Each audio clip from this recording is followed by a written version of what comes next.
Bonsoir et bienvenue chez Palf. Aujourd'hui, on va aborder un sujet très différent, celui du marketing des pédales d'effet. Je suis sûr qu'il y en a déjà parmi vous qui ont regardé des vidéos YouTube jusqu'à 2h du matin en se demandant quelle est la bonne pédale pour son pedalboard ultime, pour finalement l'acheter, en acheter encore une autre, la renvoyer, encore en acheter une. T'as remarqué comme après 2h du matin, c'est pas comme dépenser de l'argent? Non. C'est pas du vrai argent après 2h du matin. C'est pas le même. C'est pas le même. À partir de 2h du matin, c'est là où il faut envoyer le marketing. Ta carte passe plus facilement après 2h du matin. D'ailleurs, le banquier ne dit jamais non à cette heure-là. Ouais, non, il est plus là. Et donc voilà, on va essayer de remettre en question le marketing. Est-ce que c'est quelque chose de vraiment bon ou mauvais? Est-ce que c'est franchement malicieux ou est-ce que ça va vous aider justement à découvrir des nouveaux produits et à vous faire plaisir? Vaste question, tout de suite.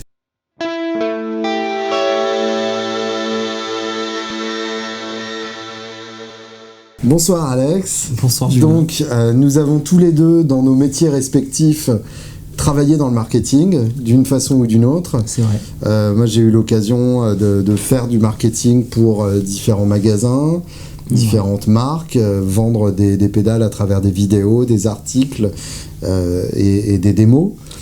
Toi, t'as été très actif là-dedans finalement. Oui, c'est pas faux. Vendre tes propres pédales, donc construire ta marque. Ce qui est un sacré challenge et heureusement que je suis bien entouré. Est-ce que le terme de marketing est un gros mot dans le music business? Dans le music business, c'est quelque chose que tout le monde recherche finalement. Okay. C'est un peu la quête de qui va m'aider à avancer dans mon projet. T'as beaucoup d'acteurs qui disent ouais mais tu vois je vais te faire un bon marketing, je vais faire avancer ton produit, ça, tu vas voir ça va être connu et donc finalement c'est quand même la quête du Saint Graal en tant que chef d'entreprise. C'est ta priorité. Ouais, d'accord. Ouais. Parce que effectivement le marketing c'est ce qui fait la différence entre avoir le bon produit et avoir le produit qui se vend. Ah, on le connaît hein, le savant fou qui fait ça dans sa chambre, qui a trouvé la solution parfaite. Mais au final, personne ne l'a jamais essayé, personne n'a eu connaissance de son existence. Et le marketing, justement, c'est normalement, enfin pour moi, parce que je pense qu'il y a plein de définitions, c'est d'être capable de mettre en valeur un produit et de l'adresser à la bonne personne. D'accord. Je le vois comme ça. En tout cas, créer une rencontre entre un produit et une personne. Et faire en sorte quand même de savoir à qui tu t'adresses, comment et de la bonne manière, quoi, c'est ça. Tu veux dire qu'un mauvais marketing, ce serait un marketing qui essaierait de s'adresser à tout le monde? Ouais, c'est-à-dire, je sais pas, tu vas vendre des flingues à un enfant, quoi. Ouais. Ça peut peut-être faire des ventes, mais on n'est pas aux US. Typiquement, pour rester dans le domaine de la guitare, un mauvais marketing, c'est par exemple une pub avec une pin-up. Oh putain, ouais. Ça s'adresse à... du mauvais goût. À tout le monde, donc à personne. Ouais, c'est... le problème du marketing, c'est pas codifié en termes en fait, de style. C'est mauvais parce que vraiment le fond, voilà, jetez-vous quoi. Mais surtout toi. mais il y a une idée quand même dans le fond, oui. C'est que normalement le marketing, tu vas jouer sur les émotions. Enfin voilà, moi j'ai pas fait d'école de marketing, j'ai juste entendu quelques podcasts, j'ai regardé des choses parce que je m'y suis intéressé, mais c'est vrai que normalement t'es quand même censé susciter une émotion, susciter un intérêt. Et bon, les guitaristes, on le sait, vous êtes tous à fond. Dès qu'on vous met une paire de boobs, voilà, c'est triste. C'est triste, ça marche. Et bon, nous dans l'équipe quand même, voilà, mon associé, c'est aussi ma fiancée. Et le respect de la femme, au contraire, on la met plutôt en avant, mais pour ses valeurs et pas pour son corps. Et bon, voilà, il y a des marques malheureusement qui n'ont pas compris ça, mais c'est pas grave. Il y a une clientèle pour ça, je pense. Ouais, je pense de moins en moins. Mais ouais, j'espère en tout cas. C'est mon espoir personnel. Justement, à partir de là, quelle partie du marketing est là pour nous faire rêver et quelle partie du marketing est là pour nous vendre un rêve qui n'existe pas? À partir de quand on rentre dans ce qu'on pourrait qualifier de publicité mensongère ou juste de marketing abusif? Alors moi je pense que le bon marketing, parce que c'est ce que tu cites, c'est par exemple ce qu'on essaie de faire en tant que marque boutique. Alors déjà le terme même de boutique, c'est du marketing. C'est du marketing qui lui par contre peut avoir des travers. Donc ça, il y a une vidéo là-dessus. Oui voilà, il y a déjà une vidéo là-dessus, amusez-vous bien. Mais voilà, le bon côté du marketing pour une marque boutique, alors là, la terminologie complexe, c'est que finalement on a peu de moyens. Oui. On est quand même des toutes petites structures où on est 2-3 personnes. Nous, là aujourd'hui, on est 6 ou 7, mais tu vois, c'est des petites structures comme ça qui ont du mal à faire connaître leur création. Ouais. T'es face à des entreprises comme Boss, MXR et plein d'autres qui sont là depuis des années et même des décennies.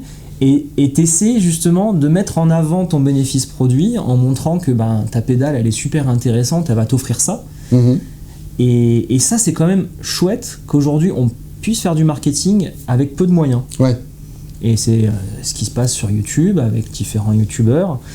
Tu vois, quand on lance une pédale, on envoie des pédales à des YouTubeurs qui, eux, vont en parler, qui vont dire voilà, ça j'aime bien, ça j'aime pas. Alors ça, on en avait parlé brièvement justement dans la vidéo sur le terme de boutique, sur le marché de la pédale boutique. Ouais. J'aimerais bien qu'on revienne un peu plus en détail là-dessus. Ouais.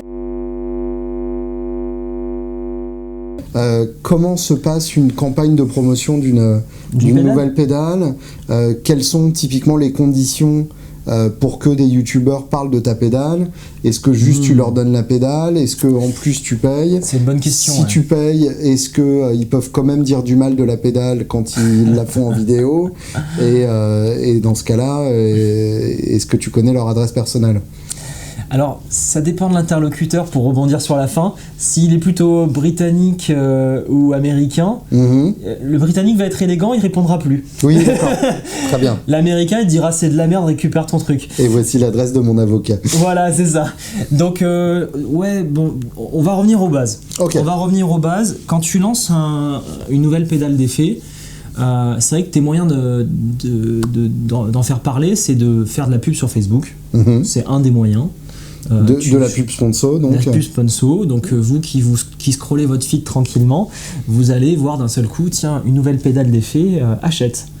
Donc, et ça, pour le coup, vous pouvez le savoir sur Facebook, c'est très simple, c'est marqué au-dessus, contenu sponsorisé. C'est ça. Ce qui montre, ce qui est une indication que la marque en question a payé Facebook pour que vous voyiez cette pub.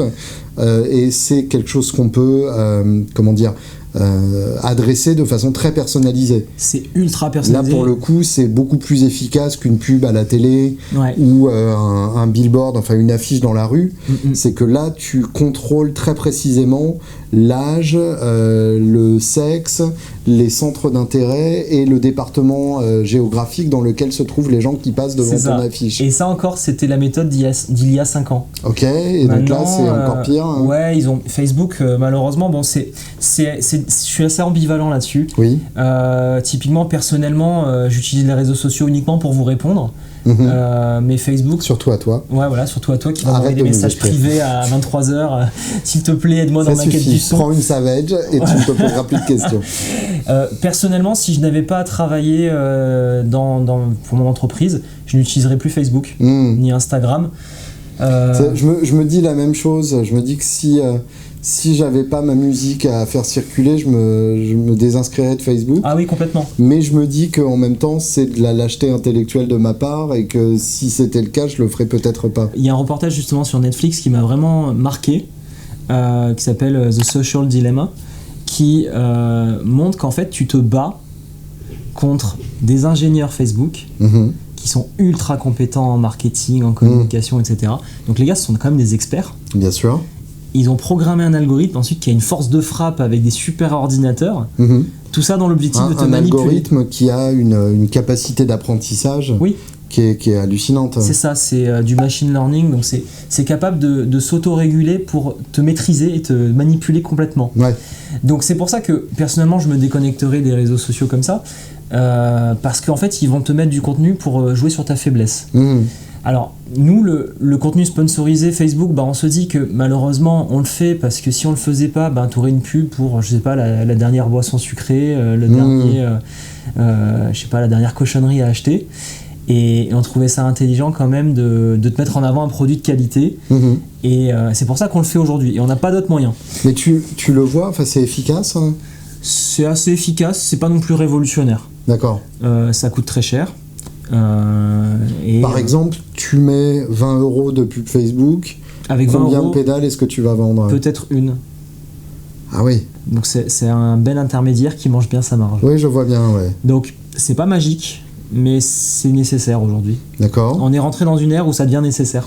Et est-ce que tu as un but d'information aussi, ou est-ce que c'est purement de la vente? C'est-à-dire, est-ce que tu as l'impression que le fait de faire ces pubs va faire que ta marque circule, que ton nom circule, que les gens seront au courant d'une sortie de pédale? Ouais. C'est l'idée. Ou est-ce que c'est oublié dans le scroll?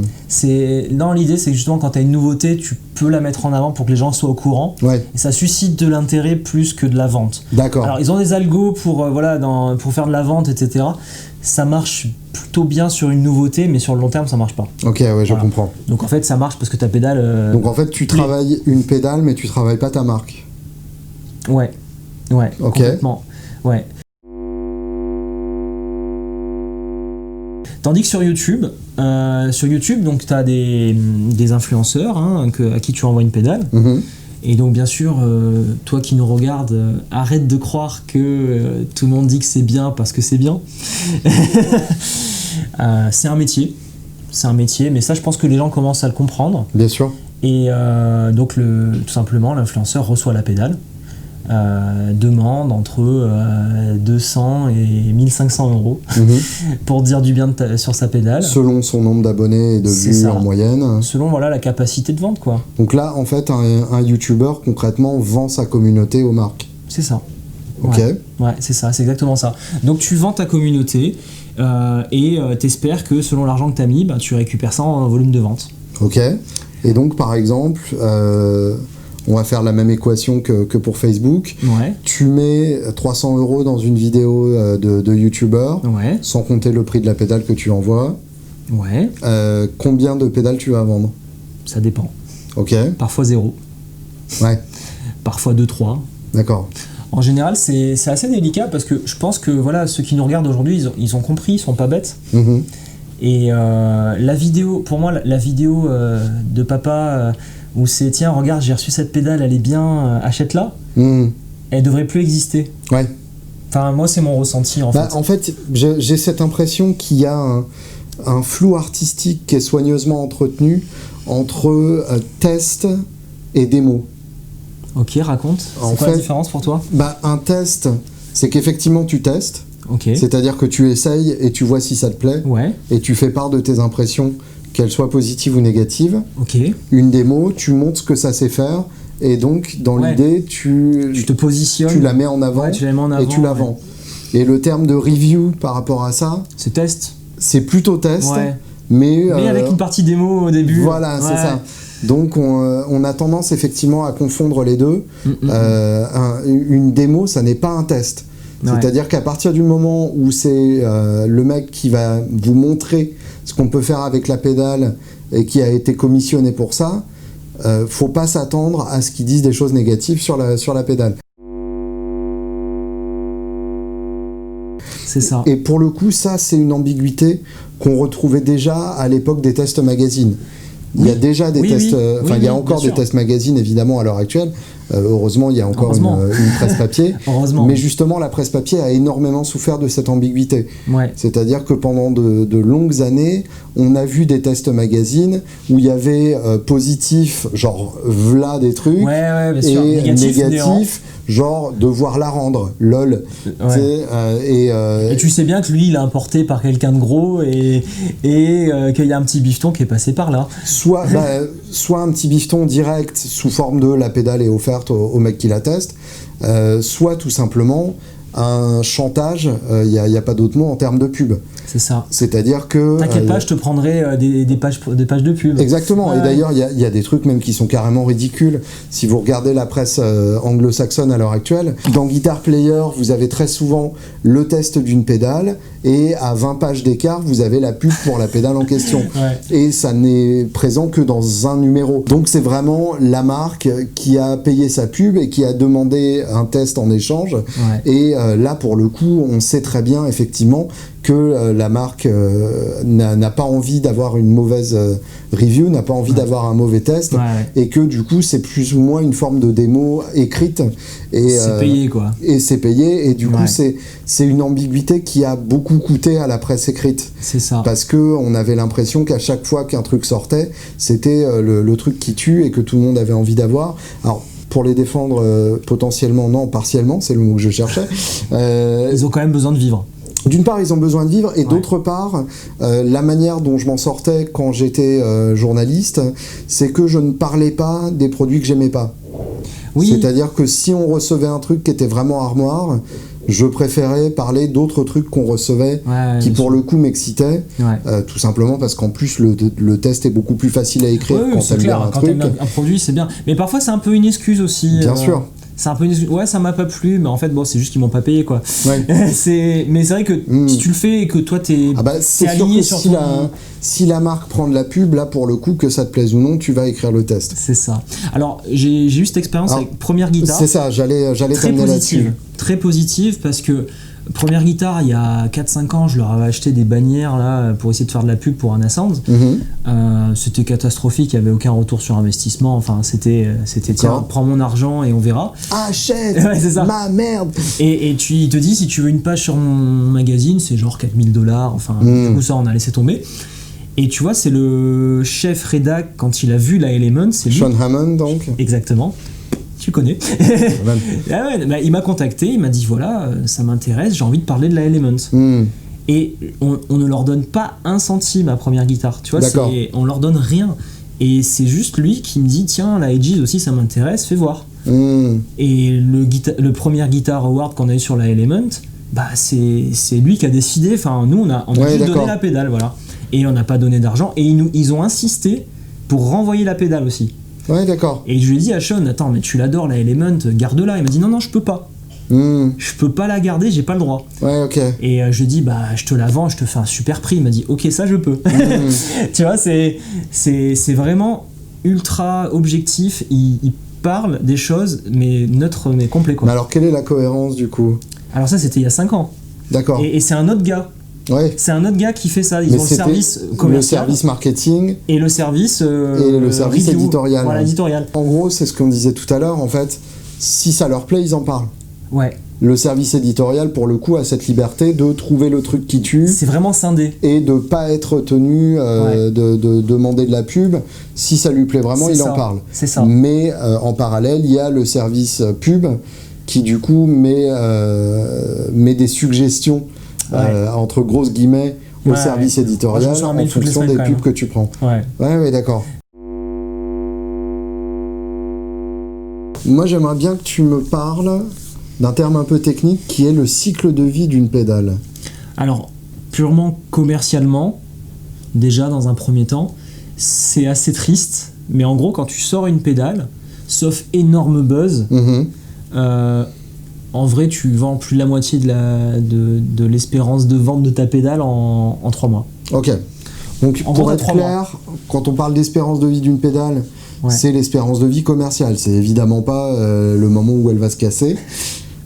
Oui, c'est le SAV, ne vous inquiétez pas. Le fait que donc, en gros, une pédale, elle sort, t'en vends plein, et 6 mois après, plus personne en veut, et il y en a 4000 d'occasion sur Zikinf. 4000, c'est beaucoup quand même. J'espère en vendre 4000 en 3 mois. Mais voilà, c'est assez simple à comprendre. C'est que déjà, ça va sortir, donc on vient de répondre à un nouveau besoin. Vous en avez envie, bah voilà, il y a ceux qui sont fans de la marque, ils achètent. Ils soutiennent le projet, ça c'est chouette, merci à vous. Et après, tu as les distributeurs qui, eux, vont fournir tous les magasins, qui eux aussi vont jouer le jeu et qui vont vendre le long de l'année en cours. Et donc, en gros, les 3 premiers mois, tu fais toutes tes ventes. Donc ça, c'est la logique habituelle. Est-ce que ça vient de la marque qui fait du marketing particulièrement sur cette pédale ou est-ce que ça vient de la psychologie du guitariste qui se dit, pour reprendre une citation d'une série bien connue, New is always better. Donc ce qui vient de sortir est toujours mieux. Bah t'as les deux, c'est que t'as une excitation pour le New is always better. T'as envie de ça vient de sortir, je le veux. Et en plus je veux narguer mes potes, je l'ai avant toi. Et oui, bien sûr. Et ça c'est sûr. Mais aussi t'as le lancement produit où t'as tous les youtubeurs qui lancent la vidéo en même temps, parce que c'est là où tu sors ton produit, tu mets le budget de marketing, etc. Oui, t'as un truc effectivement qui est assez manifeste, c'est que par exemple, quand JHS sort une nouvelle pédale, tout le monde en parle en même temps. Voilà, ça sort le week-end, Et d'ailleurs, je crois savoir qu'il y en a une qui sort ce week-end. Josh poste son épisode YouTube le vendredi soir. Ouais. Et le vendredi soir, à peu près à la même heure, tous les YouTubeurs postent la leur. Rever poste leur test officiel avec Andy, etc. T'as au moins 20 vidéos d'un coup, quoi. Et donc, ça casse le game, quoi. C'est un budget de 10 000 € de marketing. Ça dépend avec qui tu bosses. Pour bosser avec tous ces YouTubeurs-là. Ouais, pour les gros, c'est possible. Et qu'ils sortent tous leurs vidéos en même temps, quoi. C'est ça, mais si les 10 000, ils te permettent d'en rapporter 100, voilà, c'est comme ça qu'ils calculent. Hein. C'est comme ça qu'ils calculent. Et donc ça sous-entend une préparation en amont qui est assez énorme. En fait, parce qu'en plus, il faut que les pédales soient en stock dans les magasins. Parce que si le mec voit Andy et qu'il a envie le soir même, si elle n'est pas disponible sur son site préféré, il va l'oublier en 3 jours. Ouais, tu penses comme ça? Bon, il y en a quand même qui achètent sur le site de la marque, mais qui achètent aussi en magasin. Mais c'est vrai que ça demande une grosse préparation déjà pour avoir les échantillons pour les youtubeurs. Parce qu'il faut des pré-séries prêtes très très vite. Alors que le développement d'une pédale... Qu'ils aient le temps de tourner leurs vidéos. C'est ça, alors que le développement d'une pédale, c'est très long. Moi, ça me prend parfois 2 ans. Ça dépend ce que tu vends en fait. Si tu fais une énième réédition d'un truc déjà existant, en 1 mois tu la développes, en 2 mois c'est vendu, quoi. Donc tous les 3 mois tu peux sortir un truc. Et oui. Mais si tu fais de la création, il te faut bien 2 ans, et c'est là où c'est difficile pour les marques, c'est que tu es obligé de paralléliser les process de développement produit. Et ça, on avait parlé sur l'autre vidéo, qu'est-ce qu'on paye dans une pédale. Et donc, tu nous dis en gros que la moitié de la vie d'une pédale se concentre sur ces 3 premiers mois. Ouais, clairement, ouais. Clairement. Donc, sauf gros best-seller, quoi. Nous, sur la Element, ça a été un cas à part. Donc, la Reverb à ressort chez Anasound. On a eu des ventes de fou pendant plus d'1 an. Et ça a continué encore l'année suivante. Et là, ça commence un peu à se tasser, mais ça continue à se vendre, tu vois. Ouais, d'accord. On est encore en rupture de stock, là, aujourd'hui. Mais ça peut pas être tout ton catalogue qui fonctionne comme ça. Ça peut pas être tout ton catalogue. On a ça aussi sur la Ego Driver de Fixstitcher. Il y a des trucs qui marchent bien, voilà. Ouais, j'imagine que, par exemple, une marque comme Strymon a eu la chance d'avoir pas mal de pédales qui fonctionnent comme ça. C'est ça. La Timeline, la Big Sky, la Blue Sky. Ils ont inventé pas mal de choses, ouais, c'est ça. Et donc, quand tu arrives à faire ça, t'es content. Parce que tu peux un peu souffler. Je pense à TuneOut, sûrement avec le Captor X. Là, ils ont l'air d'être contents. Tu vois, ils parlent en palette. Donc c'est un peu ce truc-là que tous les fabricants recherchent. Parce que sortir 3 pédales par an, c'est très fatigant. Et oui. C'est très très fatigant. Mais c'est vous qui nous demandez ça au final. Alors il y a ce côté-là, effectivement, où t'es pressé par la clientèle et la volonté d'exister, de sortir des pédales sans arrêt. T'as aussi des marques qui sont pressées par des investisseurs extérieurs. Ouais, c'est ça. Des marques où, en gros, la marque est entrée... des investisseurs sont entrés au capital de la marque. Ça, c'est le pire. Alors, je l'ai pas vécu. Boss... ils ont une exigence de pourcentage de rentabilité par semestre. C'est ça. Et donc, pour atteindre ce pourcentage-là, ils doivent absolument sortir le plus de produits possible. Et là, c'est le paradoxe entre passion et réalité économique. C'est que nous, voilà, on essaie de sortir uniquement ce qui nous plaît et de pas faire d'erreur. Tu vois, on sait que si tu sors un produit qui est pas bon, tu le paieras un jour. Et malheureusement, je pense que tu as beaucoup d'entreprises qui ont la pression économique des investisseurs et qui se forcent à sortir un truc parce que c'est le moment de sortir un truc. Tu vois, genre, il faut sortir le produit du NAM d'hiver, le NAM d'été, il faut sortir un truc pour Noël.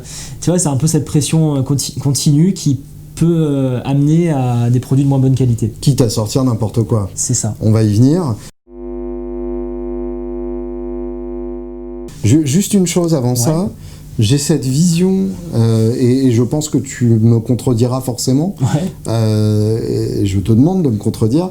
Pas encore. J'ai cette vision, en fait, pour tout le matos guitare, j'ai cette impression qu'on est en train de fabriquer beaucoup trop de nouveaux objets et qu'en fait, on serait tous très contents avec ce que le marché de l'occasion déjà pléthorique a à offrir.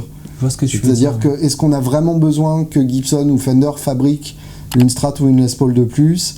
Est-ce qu'on a vraiment besoin qu'Ibanez fabrique une Tube Screamer de plus? Est-ce qu'on a vraiment besoin que Fender fabrique un Deluxe de plus? T'es bien content d'avoir ton Kel Signature Axel Bauer? Ouais, alors justement, l'artisanat, pour moi, c'est un peu à part. Ah d'accord, tu parles pour les industries. J'ai cette ton exemple de Les sensation-là. Paul et tout. C'est vrai que t'as cette idée de la vieille Les Paul, elle était bien, celle d'aujourd'hui, elle est caca, la tête elle s'arrache, tout ça. Enfin, ah non, c'est pas la question. C'est même pas pour la qualité. C'est vraiment juste une question de pure quantité d'instruments. Est-ce qu'on n'est pas en train d'alourdir la terre à force de matériel inutile, alors qu'il y en a des dizaines de milliers d'occasions déjà? C'est vrai que c'est triste, mais je pense que dans le marché de l'occasion, t'as pas forcément tout ce que tu veux, ou pas forcément un bon état.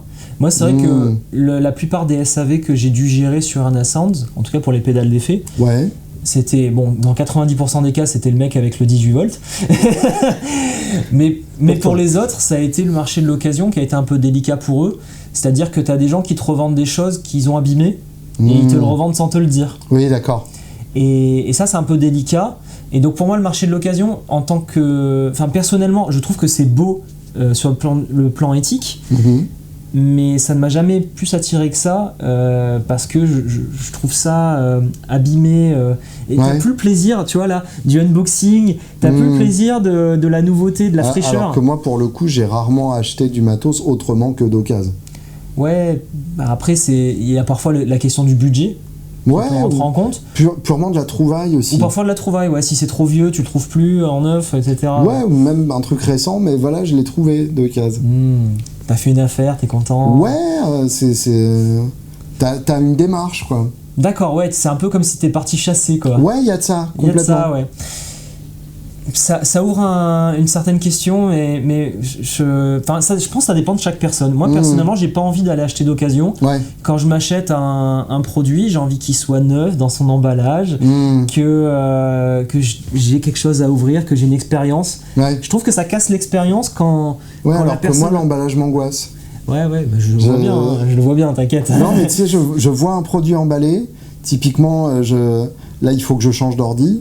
Donc je vais sans doute commander un Mac sur le Mac Store parce que est pas très récent le tien. Il fait un peu la gueule. Un Mac d'occasion, effectivement, j'y crois pas. Enfin, un ordi d'occasion de manière générale. T'auras la batterie abîmée, t'auras les... Mais tu vois, je sais que je vais le recevoir dans une boîte hyper étudiée, etc.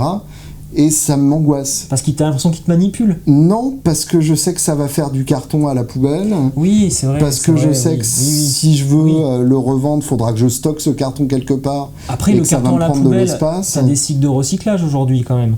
Oui, mais c'est jamais parfait. C'est jamais parfait, mais normalement, une boîte comme Apple devrait faire attention à avoir du recyclable. Et c'est surtout pas du tout utile par rapport à moi ce que je veux, c'est-à-dire un ordinateur. Et je préférerais aller dans un magasin, qu'on me vende l'ordinateur tel quel, et que je le ramène chez moi dans un sac un peu renforcé. En fait, qu'on te le donne direct dans la sacoche, quoi. Ouais, c'est ça. Ce serait mieux. Bah oui. Vous entendez, Apple? T'en penses ça, Steve? Je pense pas qu'il va... c'est vrai qu'il est mort, t'as raison.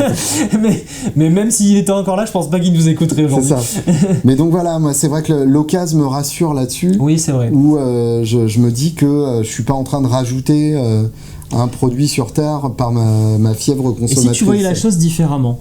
Dis-moi. Que celui qui a acheté la pédale et qui la vend aujourd'hui, s'il avait fait son bon choix en regardant les vidéos Palf, et qu'il ne la revende pas aujourd'hui, ouais, bah oui. Il aurait pollué avec un produit neuf. Ouais, mais alors là, il l'aurait gardé. On rentre dans les profondeurs de la psychologie guitaristique. Et c'est là où on va en venir, tu ne revends que des produits dont tu n'es pas content? Moi, je suis convaincu du contraire. Ah non, tu revends parce que tu revends parce que tu veux acheter un autre truc derrière. Alors, soit parce que tu veux de la thune pour acheter un autre truc. Ça, je pense, c'est la première façon. Bah oui, c'est ça. Soit tout simplement parce que tu sais quand même que quand tu te retrouves avec une caisse de 200 pédales à la maison, il y a un moment, il faut faire un peu de tri pour accepter les nouvelles, quoi. Ou pour aller encore plus loin. Tu sais, je leur ai mis la barre à 200 histoire qu'ils flippent pas trop. Parce que je sais très bien. Voilà, vous inquiétez pas, 50 c'est normal. J'ai cette sensation que quand on achète un produit, que ce soit guitare, ampli, pédale, on achète une certaine image de soi-même. Carrément. Mais c'est là-dessus que je voulais venir au tout début. Si j'avais une 335, je pourrais jouer du blues. Oui, c'est vrai. Alors que c'est pas avec ma Telecaster que je vais le faire. Et c'est là que le marketing est fort. C'est là que le marketing est fort, et c'est là qu'à mon avis, le marketing alimente aussi le marché de l'occasion. Parce que finalement, tu obéis au marketing en achetant ta 335, tu te rends compte que ça fait pas de toi un meilleur bluesman, et du coup, tu la revends parce que finalement, t'es mieux sur ta télé. Oui, non, parce que de toute façon, qui n'a pas de télé ici? Hein, toi. Non, parce qu'en fait, c'est ça. Il y en a d'occasion, d'ailleurs. C'est ce que je disais au début, c'est le bénéfice produit. C'est que normalement, si tu fais une bonne pub, tu mets en avant ce que tu devrais devenir avec ce produit. Oui. Et bon, c'est pas facile, hein. En général, c'est réservé pour les grandes marques parce qu'ils ont le budget, ils vont faire venir Matteo Sassato dans un. Je connais personne, je suis désolé. Bon, bah, je sais pas, John Mayer. Je connais Les Paul. Jean Meyer. Ils te font venir John Mayer dans un stade avec, je sais pas, une équipe de caméramans. Et là, tu dis, voilà, tout ça pour une pédale signature. Ouais. Et si t'as cette pédale, tu vas être lui, quoi. Si j'avais un Dumble, les filles m'aimeraient comme elles aiment John Mayer, quoi. T'as tout compris. C'est simple pourtant. Je pense que c'est cette logique qui reste bien ancrée dans les esprits. Bien et sûr. C'est pour ça, comme tu disais, une Les Paul, tu vas faire du Slash ou je sais pas. Enfin, ça reste dans ces esprits-là, quoi. Alors, je parlais tout à l'heure de faire n'importe quoi avec une pédale. Ouais. Quelles sont les astuces pertinentes et les astuces à la con pour renouveler le cycle de vie d'une pédale? C'est vrai qu'on l'a zappé celui-là. Non, j'y reviens. Mais tu reviens. Alors, j'aime beaucoup le quantité limitée de transistors de stock d'époque introuvable. Attention, si tu ne l'achètes pas tout de suite, il n'y en aura plus. Oui, de toute façon, parce que le mec, il a trouvé une boîte de transistors qui traînait dans le fond d'un garage, là. Alors ça vraiment, c'est marketing 101. C'est la base du marketing.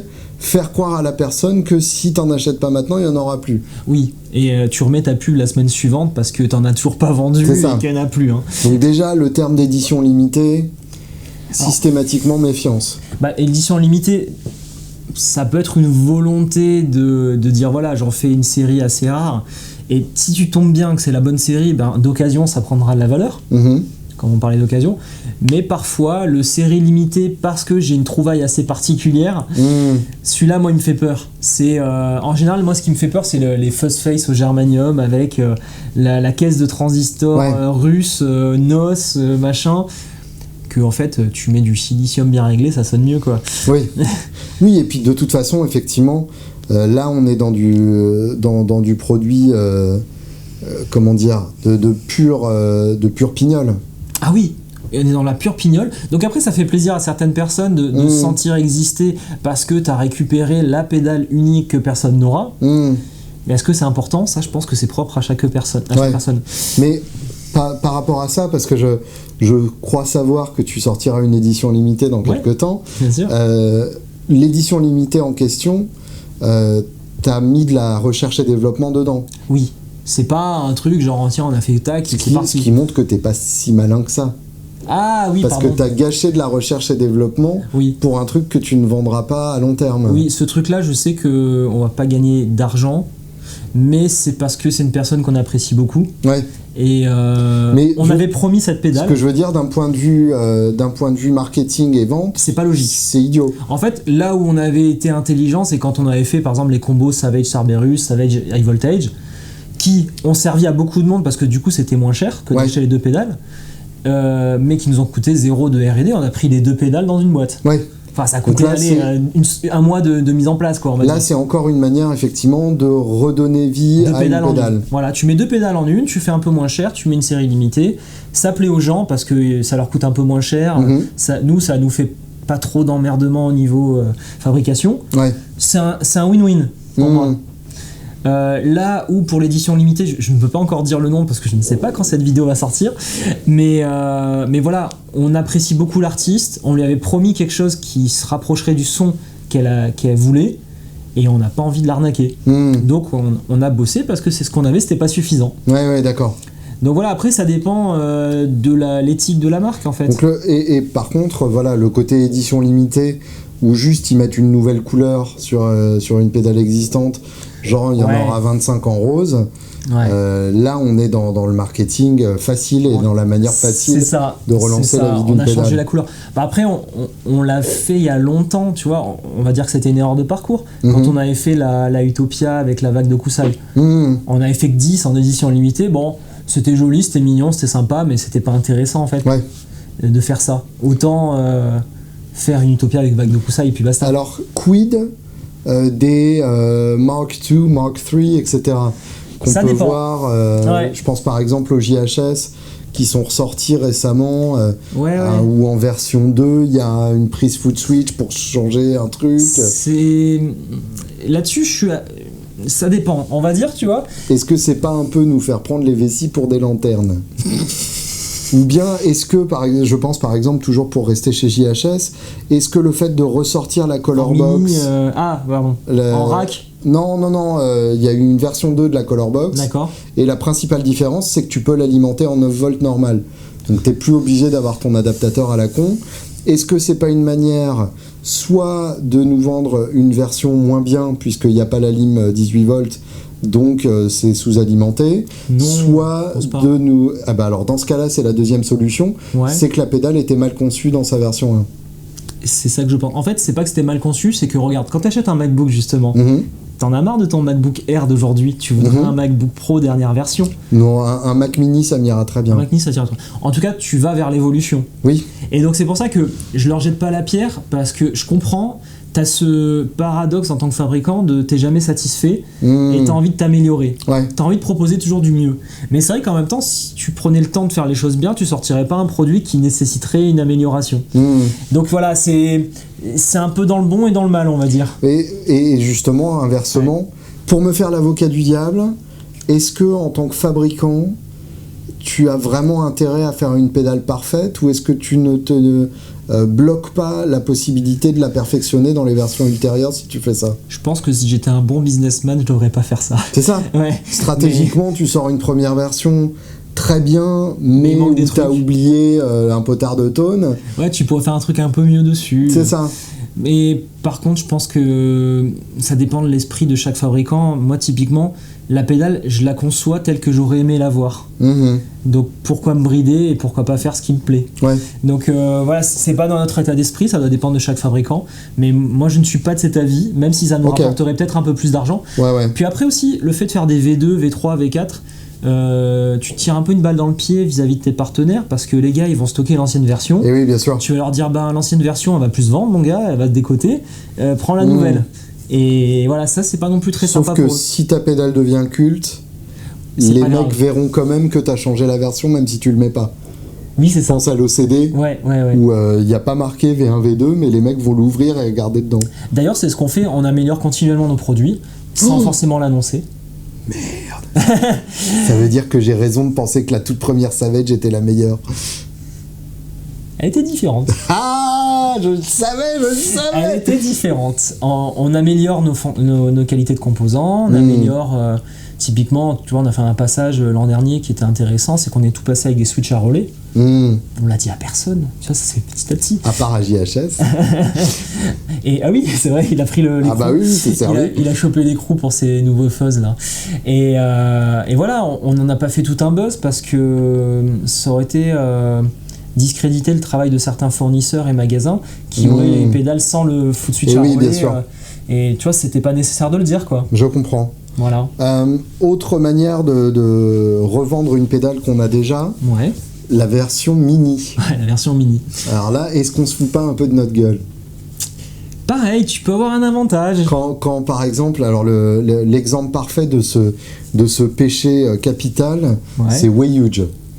Wayuge qui, pour la Swollen Pickle, donc à la base, c'est une grosse verte. A dû sortir à peu près 5 versions. Entre la Russian Pickle, qui donc sonnerait plus comme la Big Muff Russian que comme la Big Muff originale sur laquelle est basée la Swollen Pickle. Donc déjà en plus, à la base c'est une triangle ou une ramsel, je sais pas, un truc comme ça, mais donc il y a la Russian Pickle, il y a la version 2 où il a rajouté un bouton ou je ne sais quoi, la version un peu plus petite et la version mini et la version mini Russian. En fait, ils sont pris pour Electro Harmonix. Ouais, Electro Harmonix fait ça aussi, t'as raison. Parce qu'Electro Harmonix, avec les Big Muff, ça a été l'exemple de 50 000 versions pour changer de capa, quoi. Mais donc, est-ce que la Mini, c'est vraiment honnête? Est-ce que ça répond vraiment à une attente? Ça, je pense que ça a été un gros coup de buzz marketing. C'est ça. Ça, pour le coup, moi, je suis contre. Parce que finalement... Parce qu'il y a eu cette mode... Est-ce que ça aide vraiment quelqu'un d'avoir des mini-pédales? Enfin, moi, je trouve ça très con parce que tu peux pas les utiliser autrement que sur un pédalboard. Ça fait que du coup elles sont en hauteur parce qu'elles sont plus hautes. Mais finalement elles sont rapprochées mais pas trop. Ouais, c'est ça. Les jacks sont sur les côtés ou du les coup sur t'es le dessus. obligé d'acheter des barefoot pour mettre sur tes mini pédales. Enfin, là, acheter des barefoot. on devient con là quand même. On devient con. Non, moi les pédales format mini j'aime pas ça. C'est pour ça que t'en vois pas sur notre catalogue. Je trouve ça complètement niais. Si tu veux gagner de la place en largeur. Faut faire gaffe parce que si jamais tu veux le faire un jour, tu seras obligé de supprimer cette vidéo. C'est vrai. Alors, je précise, je trouve ça complètement niais dans le sens où si l'argument c'est de gagner en largeur, en mettant les jacks sur le dessus, tu colles tes pédales. Avec les mini pédales, tu mets les jacks sur les côtés, donc tu peux pas les coller. Et oui. Alors il y en a un qui va dire, il y a Jean-Michel qui a raison là. Il va dire les jacks ils s'alternent, du coup t'arrives en magouillant bien, mais du coup t'as ton jack qui repart avec une boucle par dessus. Enfin. Oui, et puis qui du coup est coincé en dessous et soulève légèrement la pédale, c'est l'enfer. Voilà, donc non. Ça, c'était du marketing, clairement. Autre manière de relancer une pédale, c'est ce qu'on appelle la technique Coca-Cola. Je t'explique l'histoire. Vas-y. Dans les années 80, Coca-Cola a sorti le New Coke. New Coke. Okay. Donc le Coca-Cola avec une nouvelle recette. Donc sans cocaïne cette fois. C'est ça.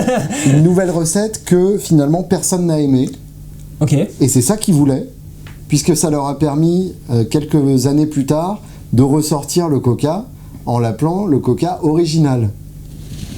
Ok, donc tu sors un truc de merde pour remettre le vrai. C'est ça. S'ils avaient juste continué de faire du Coca, il n'y aurait pas eu le Coca original. C'est ce qu'a fait Kiss, par exemple. Ok, raconte. Kiss, ils sont le plus grand groupe du monde, ils se démaquillent, ils font des albums de merde de disco, et au moment où ils décident de se remaquiller, le vrai Kiss est de retour. Les fans sont complètement dingues. Alors que s'ils avaient juste continué à faire les cons maquillés, au bout d'un moment, on leur aurait dit « Ouais, ça va les gars, on connaît ». Tu vois où je veux en venir ? On est assez bête, hein. Bah oui. Ça marche facilement, mais c'est prouvé, hein, le marketing bien fait, ça manipule facilement les masses. Donc en termes de pédales, par exemple, on parlait d'Electro-Harmonix. Ouais, ils ont sorti sûrement des versions. Pourquoi ne pas avoir sorti la bonne Big Muff dès le début, plutôt que de sortir un ersatz très moyen, qui est la Red and Black de base, la Red and Black, plutôt que d'avoir sorti la Triangle rééditée, c'est ça. Plutôt que de nous revendre la Triangle comme une 7e réédition de leur catalogue. Oui, c'est ça, ou de mettre toutes les Big Muff dans une boîte, ou tu vois, comme GHS a prouvé que c'était assez facile à faire. Ouais, c'est ça. Donc oui, c'est vrai que ça c'est un moyen. Alors je me voyais pas encore faire ça avec ma marque. Genre salut les gars, je vais vous sortir un truc nul. N'aimez pas ça pour que je vous ressorte des bonnes choses par la suite. Ouais, mais tu pourrais tout à fait le faire. Par exemple, si tu ressortais maintenant la Savage version verticale, enfin version horizontale justement. Tu veux dire que la verticale n'est pas bonne ? Alors non, tu peux tout à fait dire qu'elle n'est pas bonne a posteriori. Ah ouais, d'accord, tu peux tout à fait dire, pour ceux qui veulent le son original. Ah non, mais là c'est vraiment pas beau, hein. Bah ouais, bien sûr. Bon bah attendez-vous ça la semaine prochaine. Demain. Bah je te la ferai en grand format mais vertical. Tu sais, histoire qu'il se passe un truc trop bizarre. Bien sûr. mais ça on le voit très souvent. Ouais. Un fabricant qui dénigre son produit précédent, même sans nécessairement l'avoir amélioré. C'est vraiment pas beau. Bah oui, c'est vraiment pas beau. Bah, c'est encore des outils marketing qui sont puissants et qui peuvent te manipuler, donc je pense qu'il y en a vraiment un paquet. Et alors, dernier outil marketing dont tu voulais parler. Oui, ça me tient vraiment à cœur. Le caritatif. Ah ouais. Ah mais ça, laisse tomber. Alors attends, j'avais tous les exemples en tête, mais t'as ceux qui vont venir pour le Covid. Voilà, il y a l'œuvre caritative du Covid. Achetez une pédale spéciale édition Covid. Vous allez aider la recherche pour trouver le vaccin. Parce qu'en achetant une pédale, on sait qu'on arrive à soigner des virus. Bien sûr, c'est connu. Puis surtout, je pense qu'il n'y a pas assez d'argent qui est consacré à la recherche contre le Covid à l'heure actuelle. Ouais, et je trouve que c'est vraiment là qu'il faut le mettre. Je trouve qu'il y a un grand lien entre les pédales d'effet et la recherche. Ah, c'est direct. Ouais. Et attends, il y a ceux qui te font ça pour les attentats aussi. Il y a ceux qui te font ça, pourquoi bientôt ils vont dire les tours jumelles, enfin ils vont trouver des trucs quoi. L'élection, ah oui, il y a eu pour Black Lives Matter, il y a eu tout ça quoi. Ouais. Il y a eu, à chaque fois qu'il y a eu un truc politique, un événement majeur, il y a eu une pédale avec une œuvre caritative. Et ça, on me dit pourquoi on le fait pas et tout dans l'équipe, mais je dis mais arrêtez. Je vais vous expliquer. Asseyez-vous. Asseyez-vous. Une pédale, on va dire, ça vaut 200 balles. On a toute l'explication dans qu'est-ce qu'on paye dans une pédale. Le gars, il va dire, je reverse les bénéfices des ventes à une œuvre caritative. Donc ça veut dire 20 € par pédale. Et encore, il est capable de te sortir un 0 s'il veut. Enfin, il va te sortir un truc symbolique. Oui, il peut dire que les 20, c'est pas des bénéfices, c'est de la rentabilisation de R&D. De l'amortissement. Et donc son vrai bénéfice, c'est 2 €. Exactement. Mais en attendant, il va surfer sur la vague. Donc, il va surfer sur la vague de cette œuvre-là. Tout le monde va dire, waouh, ils sont beaux, ils sont gentils. Quelle bonne personne. C'est ça.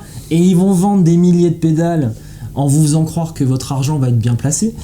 Sauf qu'en fait, ils vont enlever tous les frais de production, tous les frais de matériel, ils vont amortir la R&D, le marketing, parce que leur truc, il a été bien visible. Bien sûr. Ils vont tout amortir et pour à la fin donner peu d'argent. Alors, j'imagine que quand même dans tout ça, il y en a peut-être quelques-uns qui feront bien les choses. Et moi, je pense que si vous voulez savoir ça, il y a une question à leur poser. C'est quel est le pourcentage du chiffre d'affaires qui sera réinjecté ? Enfin, non, pas du chiffre d'affaires. Du chiffre d'affaires. Au moins, ils vont pas te dire non, mais c'est la marge, etc. Elle est réduite. Le pourcentage du prix de la pédale, tout simplement. Ouais, de la pédale, ouais. Donc le chiffre d'affaires, en quelque sorte. D'autant plus, et ça pour le coup, je suis pas clair de comment ça se passe en France, mais je sais qu'aux États-Unis, quand tu donnes à une œuvre caritative, c'est déduit aussi de tes impôts. Oui. Oui, donc à mon avis, c'est un pourcentage hyper important. Ils doivent choisir pile poil pour que ça prenne leur impôt de société et en basta, tout cas, c'est pas de l'argent qu'ils perdent. Je pense c'est de l'argent qui se déplace. C'est ça. Dernière chose dont je voulais parler, là on a parlé du marketing des pédales, je voudrais parler du marketing des marques de pédales. Donc ça, c'est comment vendre un nouveau modèle, un produit, comment le renouveler. J'ai des idées en tête. Bah très bien. Alors, pas dans les pédales. Comment vendre ton image de marque, comment faire que quand les gens voient Anna Sounds, ils se disent ça c'est de la bonne cam. Comment faire pour que quand les gens voient Strymon, ils se disent ça va forcément être avec plein de boutons. Comment on fait des associations comme ça et positives de préférence? Alors c'est pas évident, c'est un vrai travail et c'est le boulot de Magali. Le but dans le branding, en fait, c'est ça que tu parles, c'est le branding, donc l'image de marque, c'est vraiment de montrer que voilà, cette marque, elle a un positionnement franc, elle a un univers de marque, et ça, c'est un vrai métier. Tu vois, typiquement chez nous, ça a été toujours le fait d'avoir du bois gravé au laser. Ouais. Ça a été la première impression avec nos produits, c'est que tiens, des pédales en bois. Et bon, il y a eu du positif comme du négatif. On a entendu dire que ça pouvait... tu sais, il y en a, ils se disent, mais si je mets mon pied dessus, je vais la casser. Mais non, c'est travailler pour que ça soit pas cassé. Alors, si moi je les ai pas cassés, c'est que ça peut pas se casser. Pourtant, Julien, il en casse des choses. C'est bitoon proof. C'est bitoon proof. Et le positif, ça a été, waouh, des pédales qui ressemblent pas aux autres. Et ça a été toujours notre truc. Sauf quand d'autres se sont mis à copier. Ouais, il y a d'autres fabricants, même des Français qui se mettent à utiliser du bois. Et qui viennent te le dire.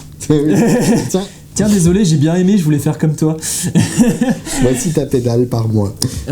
Donc voilà, c'est déjà un aspect visuel.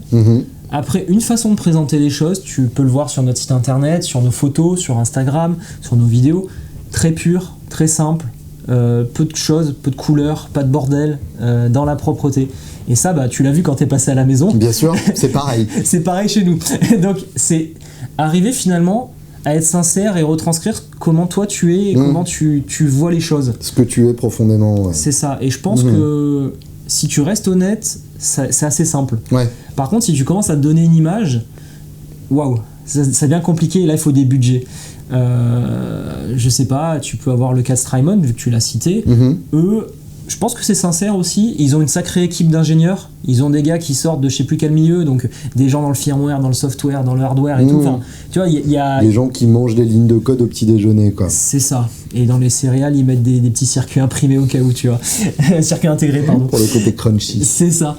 Et donc ces gens-là, voilà, c'est la high-tech. C'est leur segment. Voilà, ils veulent montrer qu'ils sont capables de faire des choses compliquées. Ouais.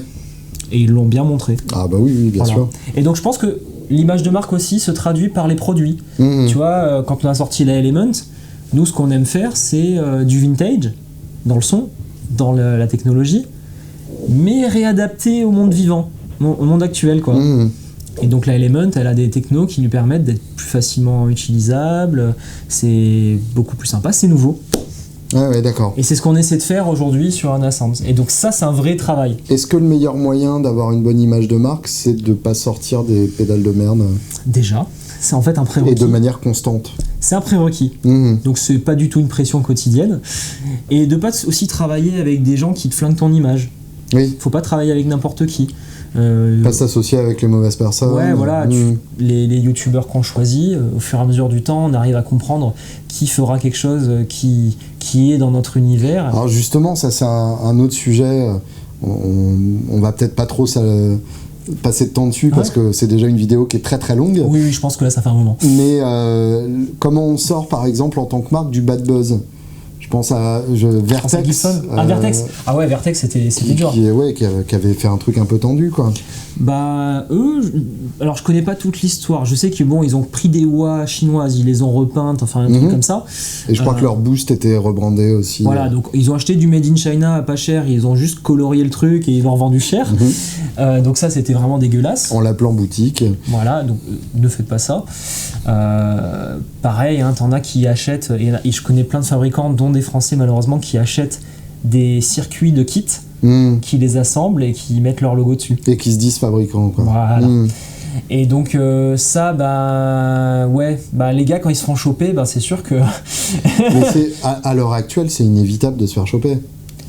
C'est vrai que quand même les clients sont experts. Bah oui, c'est ça. Les clients sont experts. Il n'y a pas de monde possible où il n'y aura pas un mec dans sa cave qui va démonter ta pédale.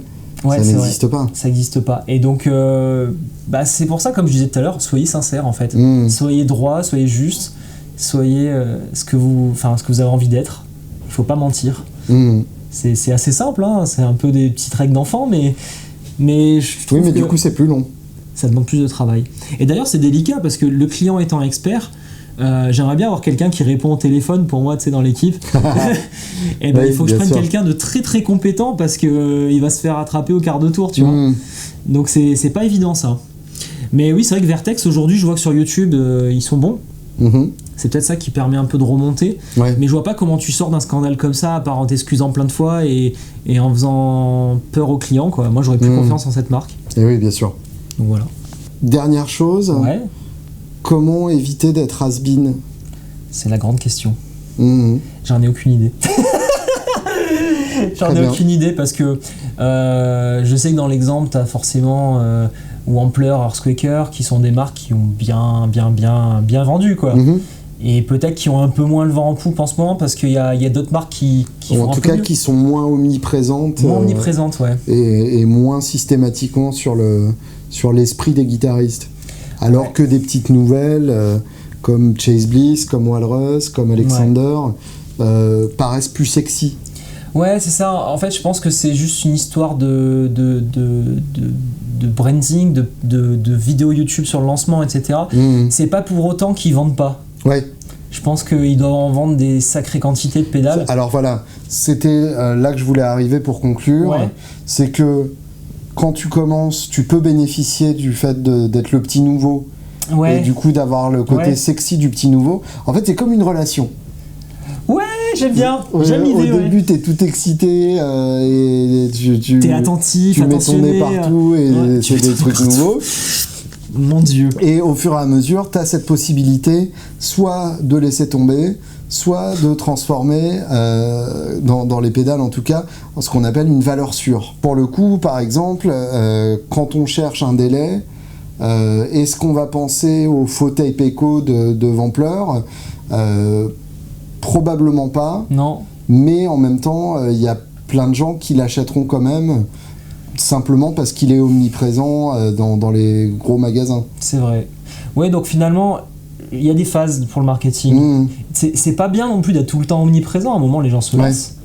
Moi, quand je vois tout le temps la même pub, ça me saoule un petit peu, tu vois. Donc, il faut laisser les phases hautes, les phases basses. Mais à mon avis, une fois que t'es lancé, tu continues à vendre quoi qu'il arrive. Tu dois pas avoir des gros creux, enfin j'espère. C'est peut-être comme ça qu'il y a des marques qui font faillite. On se retrouve dans 3 mois. Ouais, c'est ça, on en reparle dans 3 mois. Mais c'est vrai que c'est difficile d'être tout le temps omniprésent. Tu peux pas en réalité. Donc laissons les choses se faire et développons des belles pédales. Bonne semaine. Nous espérons que cette vidéo vous aura intéressé. Ouais, je pense. Et peut-être même appris des choses. N'hésitez pas, donc si vous avez des questions un peu précises sur ce qu'on vient de dire, des interrogations existentielles, dites-nous tout ça dans les commentaires. On fera éventuellement un Q&A réponse de cette vidéo, parce qu'il y a eu beaucoup de choses qui ont été dites. Donc voilà. Et si surtout, vous êtes normand, ne scrollez pas YouTube sur la théorie du complot, etc. Voilà, ça ira. Et si on montait une chaîne complotiste parallèle?